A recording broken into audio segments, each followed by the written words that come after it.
Les raisons du goulot d'étranglement du réseau. L'engorgement du réseau est une véritable plaie, n'est-ce pas? Oui, cette blague était plutôt minable, mais la dégradation des performances d'un réseau l'est tout autant. La lenteur d'un réseau est un problème auquel beaucoup d'entre nous ont été confrontés à maintes reprises, et cela peut être très frustrant. Trop souvent, les entreprises partent du principe qu'elles ont dépassé leur réseau et pensent que le fait de dépenser de l'argent pour mettre à niveau leur système résoudra le problème.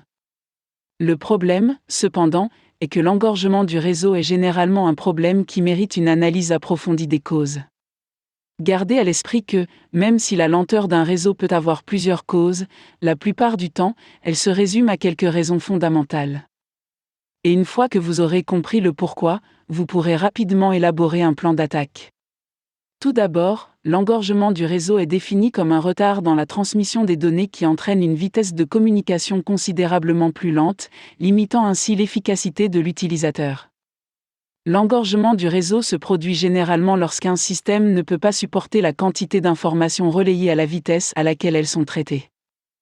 La meilleure façon d'éviter de telles situations est d'abord d'examiner les performances de chaque application qui utilise votre réseau et de les analyser au fil du temps pour voir combien de bande passante est utilisée pour la faire fonctionner. Certaines applications nécessitent plus de bandes passantes que d'autres.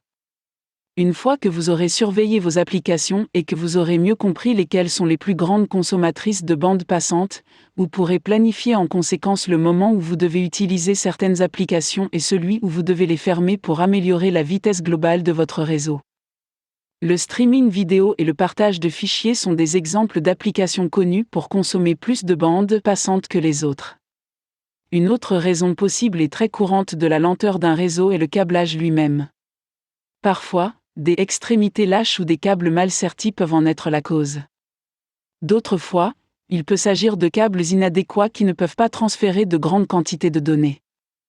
Par exemple, la vitesse d'un réseau Ethernet était autrefois de 10 Mbps avec un câblage de catégorie 3 ou 5. Mais aujourd'hui, avec la technologie dont nous disposons, la quantité de données que nous partageons et la vitesse à laquelle nous voulons les partager, des réseaux pouvant fonctionner à 100 Mbps, voire 1000 Mbps, sont nécessaires, et pour des situations comme celle-ci, des câbles adéquats sont installés pour y faire face. Dernier mot, encore une fois, ce sont les raisons les plus courantes de l'engorgement du réseau. Cependant, il peut y avoir diverses autres causes. C'est pourquoi il est important, si votre réseau est lent, de prendre du recul et d'analyser la situation de votre réseau.